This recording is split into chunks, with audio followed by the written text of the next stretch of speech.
Bueno, eh, el ofrecimiento es ley, ¿no? La palabra es ley. Yo cuando empeño mi palabra me gusta cumplirla porque así debe ser. Vamos a seguir adelante, ¿no? Para no cortar esta parte del estudio. Nos habíamos quedado de que prácticamente ellos dicen que hay dos divisiones, unos en el cielo, otros en la tierra, pero ya acabamos de ver en la misma Biblia de ellos, dice que los elementos, estando sumamente calientes, se derriten. Por consecuencia, solamente quiero confirmar aquí en la Biblia Nácar Colunga, ¿no? Solo los dos versículos. 3:10 dice: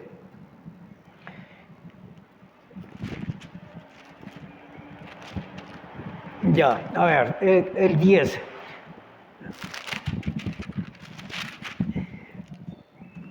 Ya lo tenemos.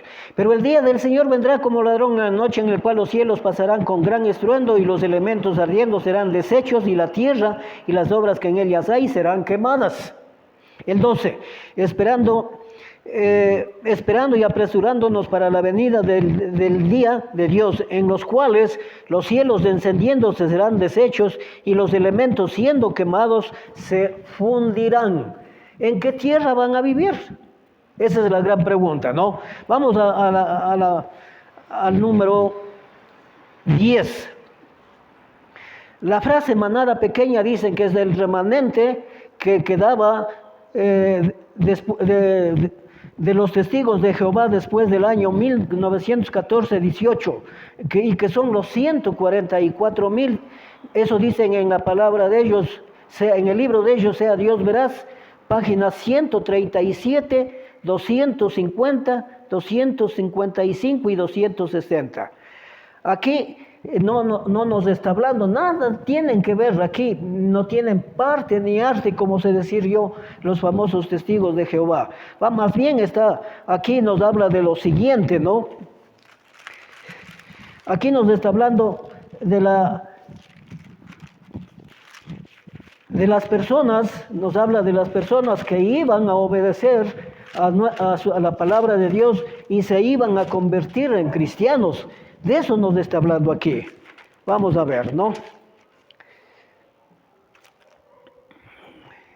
En Hechos, leamos Hechos 2:41, Hechos 2:41 y 47. Fíjense en lo que nos dice, el versículo 41. Así que los que recibieron su palabra y fueron bautizados, se añadieron a aquel día como 3,000 personas. Y el 47, alabando a Dios y teniendo favor con todo el pueblo, y el Señor añadía cada día a la iglesia a los que habían de ser salvos. La obra realmente no le hace el hombre. El hombre solamente es un instrumento escogido en las manos de Dios. Dios es el que sigue añadiendo a su iglesia a los que van a ser salvos. Y si no, comprobemos, voy a leer aquí en Marcos 9:1, que vamos a encontrar Marcos 9:1.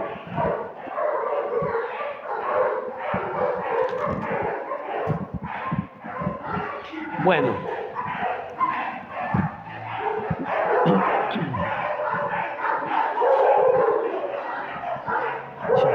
la bulla.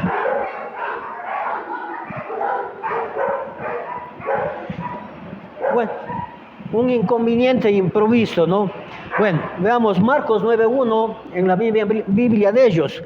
Además siguió diciéndoles: es verdad, en verdad les digo, hay algunos de los que están de pie aquí que de ningún modo gustarán la muerte hasta que primero vean el reino de Dios y ha venido con poder. Ya el reino de Dios y ha venido con poder. Entonces ellos hacen división entre los 144,000 y el resto de salvos.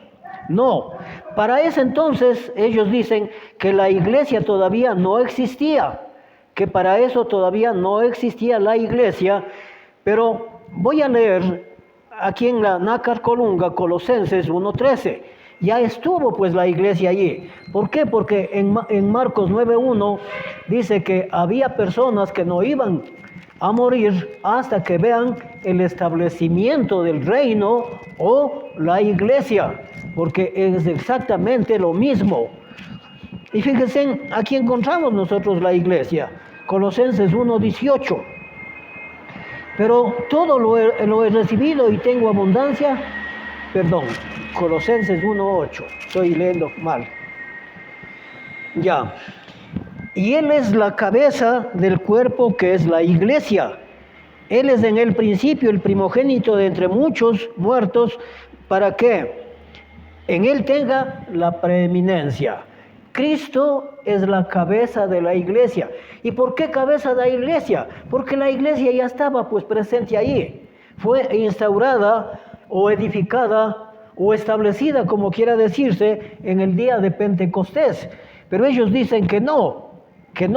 Y estamos leyendo, estamos haciéndoles ver prácticamente todo lo contrario, ¿no? Ya, vamos al punto número 11. Dice, tampoco entienden sobre las otras ovejas. Ya. El Señor, en el Evangelio de Juan 10:16 me parece que es. Juan.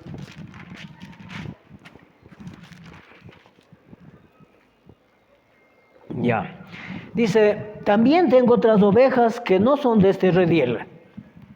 Aquellas también debo traer y oirán mi voz y habrá un solo rebaño y un pastor. Es decir, aquí nos está hablando del pueblo gentil que era menospreciado en ese entonces por los judíos. Porque Israel fue el pueblo favorito de Dios, mientras que los gentiles eran aborrecidos. Era como cometer un gran pecado que ya vamos a ver lo que nos dice acá. Hechos, el libro de los Hechos, el capítulo 10, Hechos 10. Aquí se trata cuando Pedro fue llamado por un soldado romano. Y este soldado lógicamente era gentil, pues, no era de las ovejas de los judíos. Él era de esas otras ovejas que Jesús dice, tengo también otras ovejas, que también debo de traer para que haya un solo rebaño y un solo pastor, leímos, ¿no es cierto? 10:3. Este vio claramente en una visión como a la hora 9 del día que un ángel de Dios entraba donde él estaba y decía, Cornelio. Y él mirando fijamente y atemorizado dijo, ¿qué es, Señor? Y él le dijo, tus oraciones y tus limosnas han subido para memoria delante de Dios. Qué hermoso pasaje este, ¿no? Envía pues ahora hombres a Jope y haz venir a Simón, el que tiene por sobrenombre Pedro. Y cuando Pedro va, porque también se le apareció una visión a Pedro y él fue. Y aquí vamos a demostrar, llega ya donde este Cornelio, entonces haciéndoles entrar los hospedó y al día siguiente levantándose fue con ellos y les acompañaron algunos hombres de Jope. Vamos al 27. Y hablando con él entró y halló a muchos de los que habían reunido. Y les dijo, vosotros sabéis cuán abominable es para un varón judío juntarse o acercarse a un extranjero. Pero a mí me ha mostrado Dios que a ningún hombre llame común o inmundo. Aquí se cumple pues la palabra de Dios que de sobre las otras ovejas. Y vaya que en el primer siglo la iglesia de los gentiles prácticamente se abrieron muchísimas congregaciones. Bueno, vamos al punto 12. Enseñan que los pecadores tendrán una segunda oportunidad, razón por la cual hay dos resurrecciones. Una durante el milenio y Dios les concederá la oportunidad de salvación. Eso enseñan en la página, sea Dios veraz, en las páginas 279, 280, 289 y 291. Veamos si es que eso es verdad. Veamos aquí, segunda de Corintios, veamos aquí si es que es como ellos dicen, segunda de Corintios 5:10.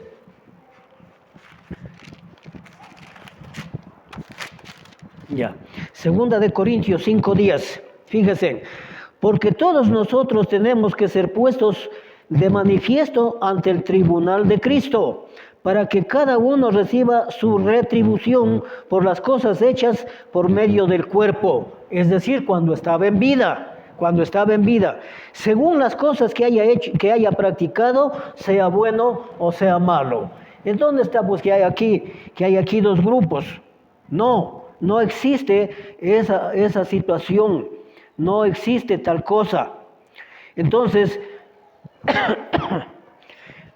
vamos a Hebreos 9:27, Hebreos 9:27, y vamos a ver si es que hay oportunidad, pues no como ellos señalan, que Dios da una segunda oportunidad para el pecador. 9:27, de la manera que está establecido para los hombres que mueran una sola vez y después de esto el juicio. Entonces, ¿en dónde está pues la segunda oportunidad? Eso no existe en la palabra de Dios. Vamos al punto número 13.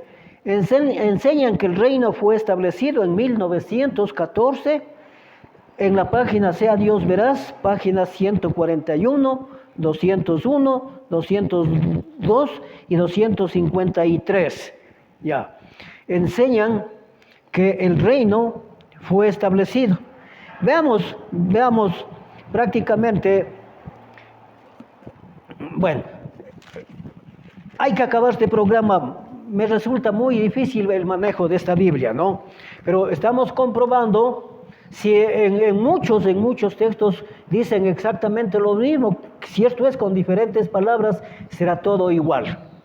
Bueno, entonces vamos a ver, ¿no?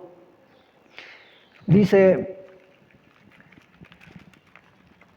Hechos, el libro de los Hechos es sobre el reino, ¿no? Ellos dicen que se estableció recién después del año 1914. Recién se estableció para ellos el reino. Pero nosotros vamos a demostrar con la palabra de Dios que las cosas no son así. Hechos 25, 11 y 12. Dice, porque si algún agravio o cosa alguna digna de muerte y hecho, no rehúso morir. Pero si no hay nada de las cosas que estas me acusan, a César apelo y a César voy. Bueno, el versículo 12. Entonces Festo, habiendo hablado con el consejo, respondió: a César has apelado y a César irás. ¿De quién nos está hablando aquí? Del apóstol Pablo. Y vamos a ver si predicó o no predicó, pues, del apóstol Pablo. El libro de los Hechos mismo, los versículos 25, 28, 15 me parece que es.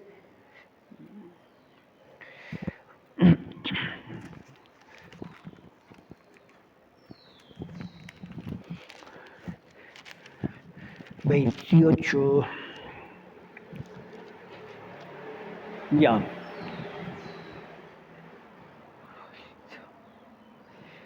Vamos al versículo 31.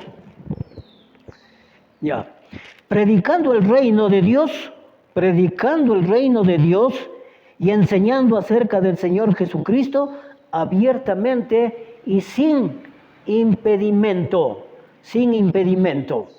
Entonces, estoy demostrando aquí que lo que dicen ellos, que recién se estableció el reino de Dios, ¿cómo es que Pablo predicó? Otra mentira garrafal, un error garrafal, ¿no? Un error garrafal. Bien, vamos al punto 15. El 14. Dicen que teorizan que el Señor personificó, también que es un término desconocido, el reino durante su ministerio terrenal. Atribuir, bueno, el término... veamos nosotros, en cambio, desde cuando la iglesia, bueno, ya lo oímos, ¿no? La iglesia existe aún mucho más. El Señor también, él mismo profetizó, dijo: de cierto os digo que iba a edificar, ¿no? A Pedro cuando le preguntó, le dijo, de cierto, te digo que tú eres Pedro y sobre esta roca edificaré mi iglesia. Y esa iglesia, justamente el Señor dice que la compró a precio de sangre. Por tanto, mirad por vosotros y por todo el rebaño en que el Espíritu Santo os ha puesto por obispos para apacentar la iglesia del Señor, la cual él ganó a precio por su sangre. Entonces estamos ahora, reino e iglesia es exactamente lo mismo, porque para entrar a la iglesia hay que bautizarse, ¿no? Y Jesús mismo dijo, le dijo a Nicodemos, de cierto te digo, que el que no naciere de nuevo no puede entrar en el reino de Dios. Pero aquí el tema importante es, desde que se estableció la iglesia, o está ahí el reino. Pero ellos dicen de 1914, qué atrasaditos que andan, ¿no? Muy atrasados. Vamos al 15. Aseguran que el reino no fue predicado. Esto ya lo acabamos de ver. Desde la ascensión, no fue predicado desde la ascensión hasta el año 1914.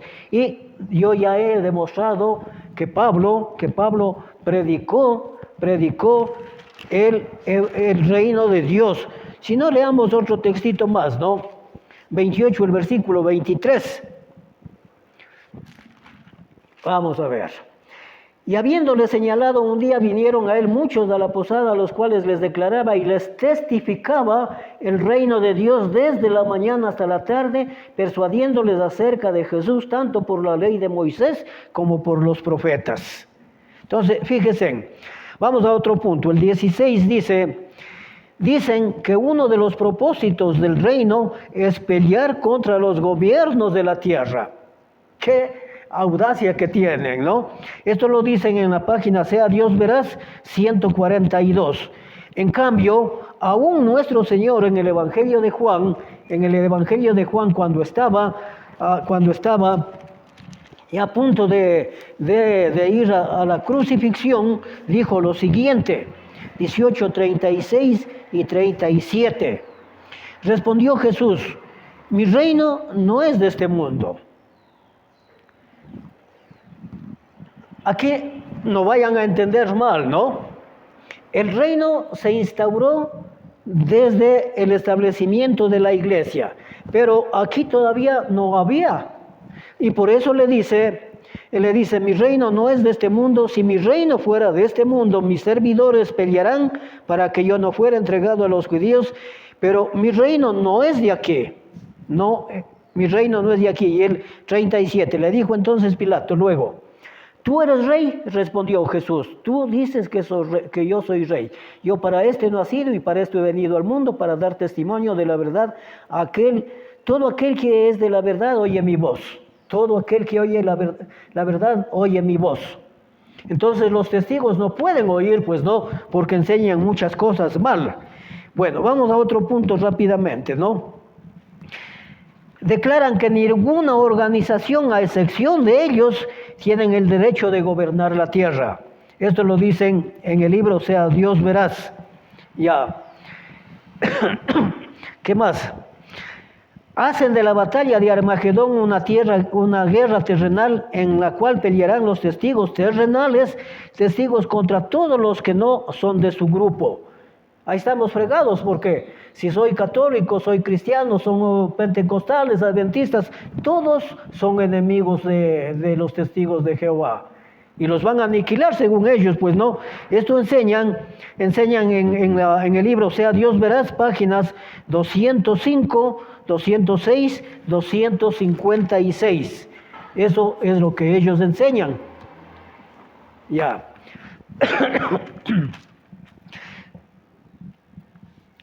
Bien, entonces nosotros, aquí hay otra cosa importante, ¿no? Hay otra cosa importante, la batalla de Armagedón. Esta famosa batalla de Armagedón ya se dio. ¿Y ya se dio cuándo? Cuando Dios se apoderó de los ejércitos, de los... se me fue el nombre. Bueno, de los bárbaros, y cobró venganza de la persecución en el Imperio Romano. Y por eso esta batalla se dio, ¿saben cuándo? En el año 476 después del nacimiento de nuestro Señor Jesucristo. Y ellos están esperando que venga Jesús a establecer un reino terrenal. ¿Qué más podemos decir? Señalan que hay tres resurrecciones. Una que ocurrió en 1918. Después de la batalla, segundo, después de la batalla del Armagedón, y la tercera al final del milenio, sea Dios verás, páginas 277, 279 y 291. Ya, eso es lo que dicen, ¿no? Pero nosotros veamos en 1 de Corintios 15:52. Ellos apuntan tres resurrecciones, ¿no? Y en diferente tiempo. Veamos lo que aquí dice. En un momento y en un abrir y cerrar de ojos, la final trompeta se tocará, porque se tocará la trompeta y los muertos en Cristo resucitarán incorruptibles. Los muertos en Cristo resucitarán incorruptibles y nosotros seremos transformados. Ocurre todo en fracciones de segundos. Y si no, hay muchos textos que nos hablan sobre la resurrección. Bueno, hablan el 21.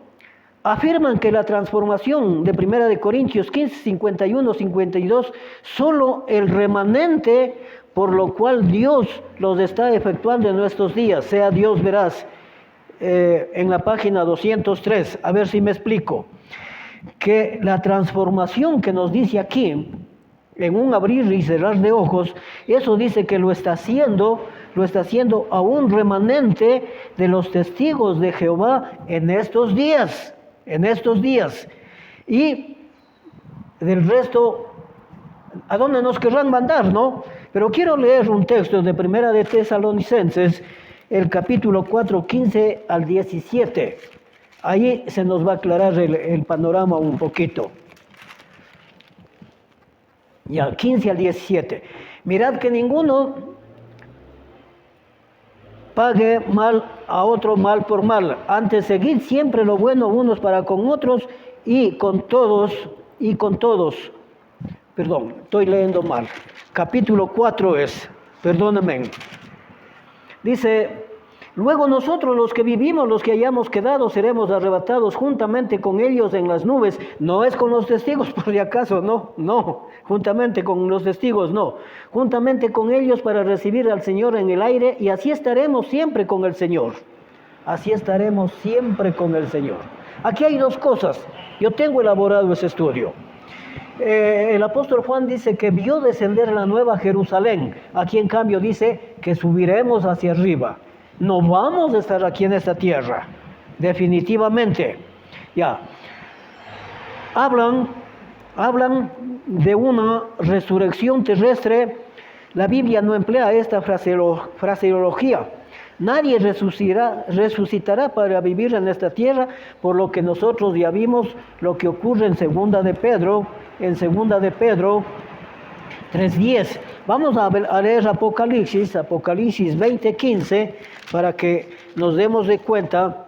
20, 11 al 15. Dice, y vi un gran trono blanco y al que estaba sentado en él, delante del cual huyeron la tierra, el cielo, ningún lugar se encontró para ellos. Huyeron la tierra y el cielo, dice, no, y ningún lugar se encontró para ellos. Y vi los muertos grandes y pequeños de pie, de pie ante Dios, y los libros fueron abiertos, y otro libro fue abierto, el cual es el libro de la vida, y fueron juzgados los muertos por todas las cosas que estaban escritas en los libros según sus obras. Y el mar entregó los muertos que había en él, y la muerte y el Hades entregaron los muertos que había en ellos, y fueron juzgados según cada uno según sus obras. Y la muerte y el Hades fueron lanzados al lago de fuego. Esta es la muerte segunda. Esa es la muerte segunda, ya eso es el total, ya no existe más de ahí, solamente condenación eterna o salvación eterna. Aquí el 15, yo leo con mucha preocupación, ¿no? Y el que no se halló inscrito en el libro de la vida fue lanzado al lago de fuego. causa temor, ¿no? Deberíamos ser temerosos prácticamente. Bueno, dicen que existen dos juicios, uno durante el llamado tiempo del fin, sea Dios veraz, páginas 202, 203, 284, 287, y el segundo juicio que será durante o al final del milenio. ¿Qué milenio esperan? El milenio ya estamos quizá a punto de salir. Han pasado desde que empezó el milenio 1546 años, si es que mal no recuerdo. Y también enseñan en las páginas 285, 292, 293. Ya leímos Hebreos nosotros 9:27 que dice que el hombre muera una sola vez, y después de esto, ¿qué? El juicio, ¿no es cierto? ¿Qué más? Ya. Niegan la divinidad del Señor Jesucristo. Niegan la divinidad del Señor Jesucristo. Mientras que la palabra de Dios reconoce la divinidad del Señor Jesucristo. Vamos a Colosenses 2:9. Colosenses 2:9. Porque en Él habita corporalmente toda la plenitud de la deidad. Toda la plenitud de la deidad. Fíjense, ellos enseñan una cosa, la palabra de Dios otra. Y gran parte del estudio lo he leído aquí. Vamos al último puntico, ¿no? El 25. No solo utilizan la traducción no solamente utilizan la traducción del Nuevo Mundo, de las Santas Escrituras, sino algunas obras más, por lo cual pervierten el Evangelio de nuestro Señor Jesucristo. Pervierten el Evangelio de nuestro Señor Jesucristo. Si quieren les leo, ¿no? Hay un solo Evangelio, dice. Vamos al libro de Gálatas.